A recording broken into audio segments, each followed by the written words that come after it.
Hello ladies and gentlemen, and welcome to my RB Crystron deck profile, the second one in a row. This is our updated list. I got first place this time with this one, and I do think it is a big improvement of the last one. We were trying a bunch of different techs and engines and stuff. This one was a lot more streamlined and a lot more what I'd say you should play if you're trying to play this deck competitively. Anyway, won't waste any more time, let's get into it.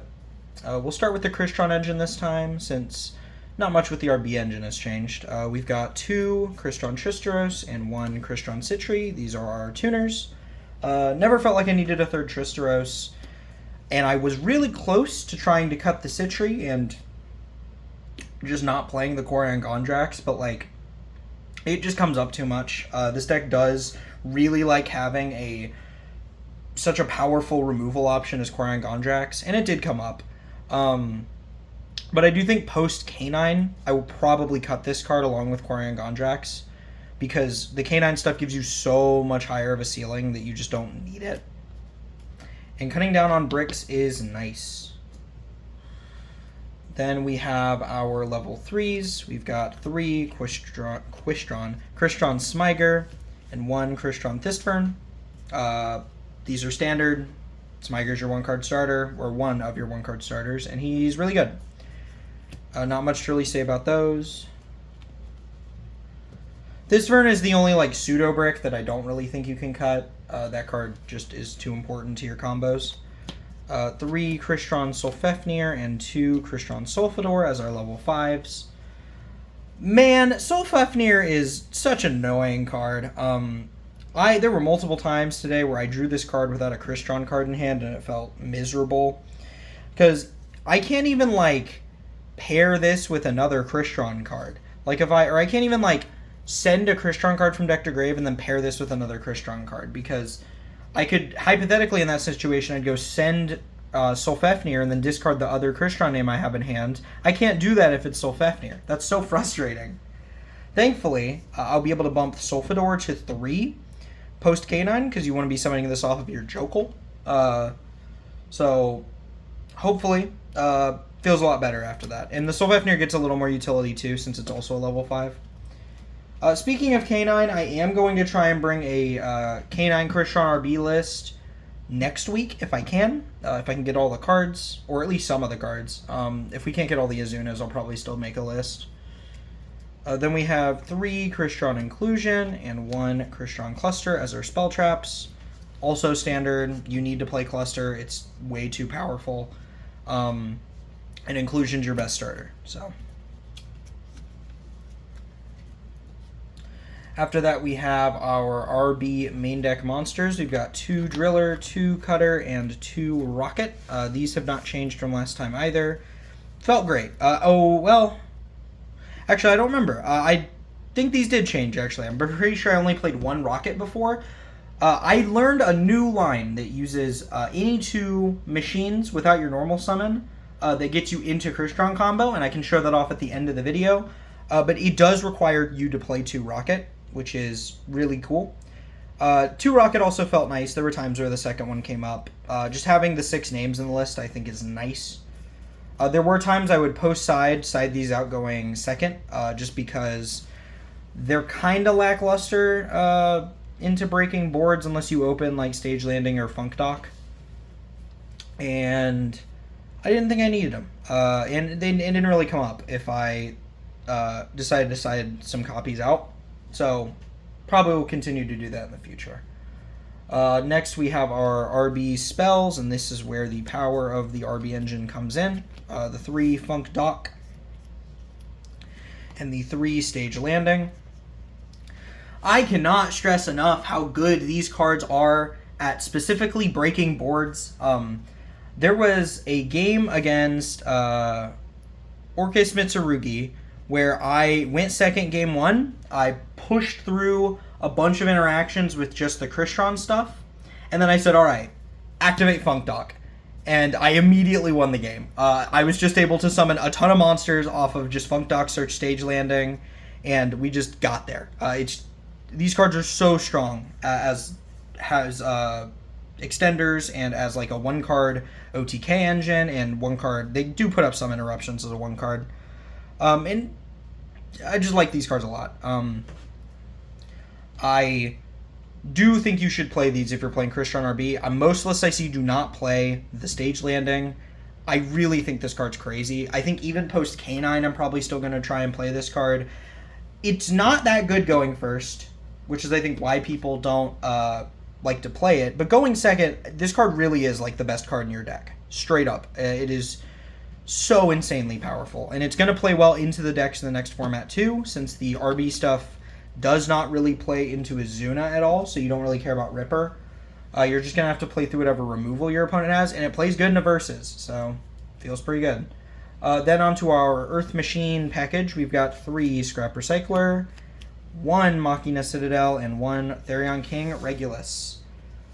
I mean, Recycler was really good. Regulus was fine. Citadel was fine. I would probably cut him in the future, though. But I don't know, because sometimes the interruption was really, really good, and this card felt really, really good. In fact, there was one time I sided him out, and not siding him out would have instantly won me the game. I still won that game, thankfully, but I could have lost it if my opponent had top-decked something better. So this card was very important. But also, there was one match, it bricked me in the hand really badly, and yeah, that feels pretty bad, so I don't know. Good card, but it felt really weird. I will be taking this out in the future, because you really don't need the ceiling increase, because the Canine stuff, like, a Jokul in any 5 ends you on, like, 10 interruptions in this list. It's ridiculous. So, yeah, I will probably not be playing the Citadel in the future. Regulus will stay, though. Although, yeah, so Citadel was good. Just kind of bricky, but, it was probably worth it. Then on to our last side engine, which is 3 Speedroid Terratop and 1 Take Tomborg. Now that I understand that any 2 machines without your normal summon is full Crystron combo, these cards are pretty good. Just being able to summon these 2, get into the RB stuff. The RB stuff gets you into the Crystron stuff. It's really nice. We aren't even on Cherubini. We don't need it. It's actually just better to access RB engine and then also do that. So, yeah, I really liked these. Will not be playing these in the future post Canine. You just don't have the space for any side engines like this, but these are nice. If you're not going to play Canine, I'd recommend these. You could also play, like, if you can find the room, you could try and put Sky Striker back in, but the extra deck's so tight. There are probably other machine engines, too, you could try. The world's kind of your oyster in terms of what you mix with this deck. Then we have 1 That Grass Looks Greener and 1 Foolish Burial as our milling spells. Did put That Grass Looks Greener back in the list. Should not have cut it. It's just an insane card. Yeah, card's crazy. Both of these are really good. Love to see them. Foolish is kind of whatever. I'm not going to lie. It's not the greatest card. Scrap Recycler is just better, but, like, it's not bad. Then we've got our power spells in 3 Triple Tactics Thrust, 1 Talents, and 3 Forbidden Droplet. These are all really good, but the main reason I wanted to play these is because I wanted to test out what I think will be the best non-engine post Justice Hunters, which is like these 7 cards, I would say, is the best board breakers, at least, post Justice Hunters. Droplet's insane in this deck, because you have a bunch of grave effects you get to send. And Thrust is insane, because it gets me to grass, gets me to a bunch of stuff. But importantly, if my opponent plays on turn 0, Thrust is just insane. It's like the greatest punish of all time. I get to get grass or whatever and just pop off. Or I get Droplet, which can just negate their Azuna or their Holy Su they summon, and now nothing matters. So both of these are really, really strong. Definitely would look into, if you don't have them, picking them up for the Justice Hunters format. I think they're going to be insane cards for that format. Then we have our Molch armies. We've got 3 Fualos, 2 Perulia. These are good cards. What do you want me to say? They're crazy. When I drew them, they felt insane. They felt very, very good. Then we have our normal hand traps. We've got 3 Droll and Lockbird, 3 Ash Blossom, and 3 Infinite Impermanence. So the one thing you will notice about this list is that compared to our last list, this list is on way more non-engine, 21 to be specific, which is a lot, which is good. Bumping up the non-engine felt really nice. It gave me a lot more room to like side deck different things and try different techs and just let me play better when I go second. The list felt a lot less focused on having to go first and like, you know, win the die roll and do its combo. Pushing through with engine is definitely not impossible with this deck, and I think I might have done it a few times, but it's just not. It's just easier when you have powerful non-engine to back you up. These were just the ones I thought would be best. Ash and Imperm are just good cards. Imperm specifically I wanted to play because in the future, Paradise Smasher, and even now, Paradise Smasher is a card that is really hard to interact with without an Imperm. And you really do need to stop that card. If they resolve it, you're left with very limited options. Your best stuff is, hilariously, Stage Landing is like probably your best option. If you open like 2 of those, you can break the board, smile. But that's really about it. And that is it for our main deck. Now on to our extra deck. We've got, for our Synchros, 1 Crystron Quarion Gondrax, 1 Crystron Ellis Skeletus, 1 Samurai Destroyer, and 2 F.A. Dawn Dragster. These were all really good. I don't think these changed from my last list. I'm pretty sure. I think these are all still the same. All these came up. All these felt really good. Except I don't think Samurai Destroyer came up, but that's just because I never got nibbed. But if I had, it absolutely would have come up. Yeah. I do think post K9 you don't need to play this card because the K9 stuff gives you so many ways to beat nib because Ripper's just free. So, yeah. Definitely not necessary. But for now, does feel pretty necessary.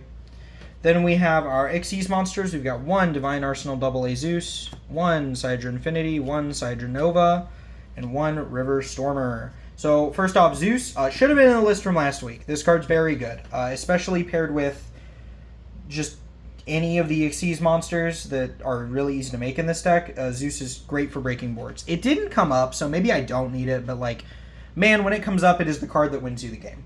River Stormer is the card that allows you to bridge the engines. The idea is you're going to go, like, you're going to go, like, not Funk Doc, Booster, search Funk Doc, get you any name, or not any name, you need to get the level 5, summon the level 5, and then you're going to link the level 5 off for Clockwork's going to bring back the level 5, and then you're going to tribute your Booster, and that'll trigger Funk Doc to summon another rocket from deck, and then you'll make River Stormer, search Recycler, and get off to the races. That being said, I don't know what I have to say. River Stormer's great. It gets you to Regulus too. Feels great. Stuff feels insane. Should have been in my list from last week, truly. If I had known that combo, it absolutely would have been. Then for our Link monsters, we're on 2 RB, the Brute Blues, 2 Vulcan Booster, and 2 Clockwork Knight. So I'm not entirely sure what I had last week for these ratios. I think I had 2 Brute Blues because you do need 2 in order to do your stage landing stuff, and I'm pretty sure I had 2 Vulcan Booster. I think what changed was the 2 Clockwork Knight. It feels like an archetypal Link 1. It's that good, especially with the new lines I have for it now. Triggering Funk Doc with it feels broken. Bringing back Recycler to send Citadel feels crazy. Like, this card is insane. Truly the Link 1 of all time. He's my GOAT. He's super important in the deck. I don't think I'd play 3. I don't think he's that important. The one card I might want to play 3 of is 3 Vulcan Booster. This card's great for the grind game. Just continuously bringing back your RBs so you can keep using their effects is really important. But I wanted to play the Zeus over it, so that's why we didn't play 3.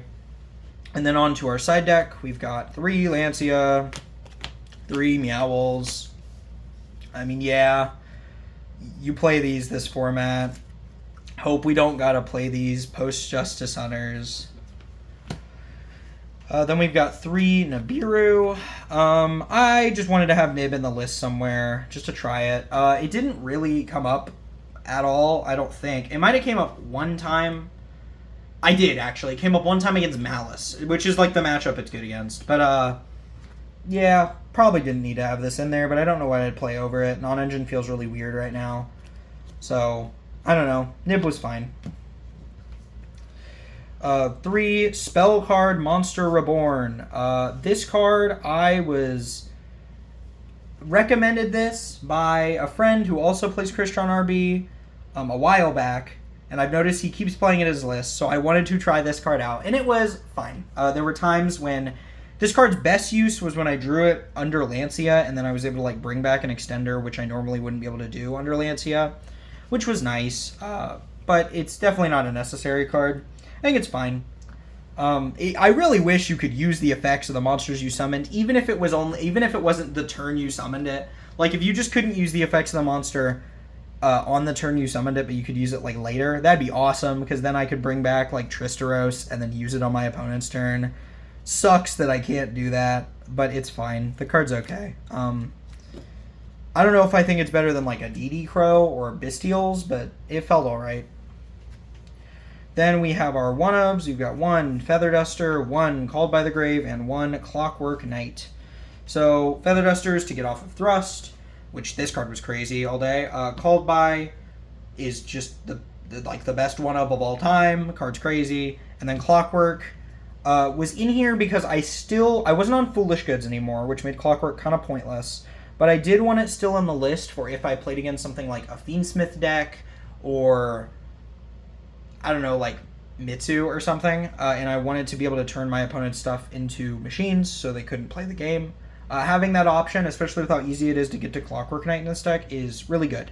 I do want to say, Clockwork Knight gets so much better post-K9 because their continuous spell is super easy to access through any K9 combo, which means you can pretty much always have a continuous spell to send for Clockwork Knight, or to send to get Clockwork Knight, which is awesome. Definitely going to be maining this card post-Justice Hunters. Anyhow, that's the list. I guess I'll show you guys the combo. We're going to do it with any 2 RB monsters, so we'll do it with Cutter and Driller.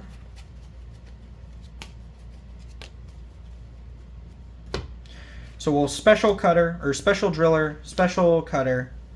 Then we will link these 2 off for the RB Vulcan Booster. We'll use Vulcan Booster's effect on summon to search a copy of RB Funk Dock. We're going to activate the Funk Dock in order to search a copy of RB Vulcan Rocket.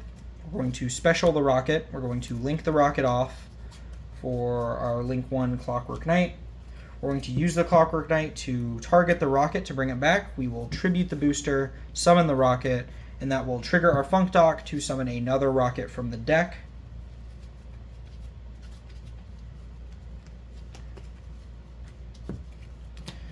And then we will Ixies our 2 Rockets into the Infinitrack River Stormer.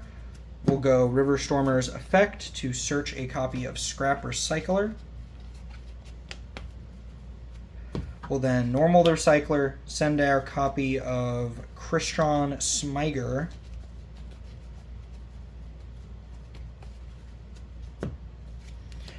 And then we will link 2 for a second Vulcan Booster, which can then bring back, later after we do all our Crystron stuff, can bring back our RB Driller or Cutter or Driller.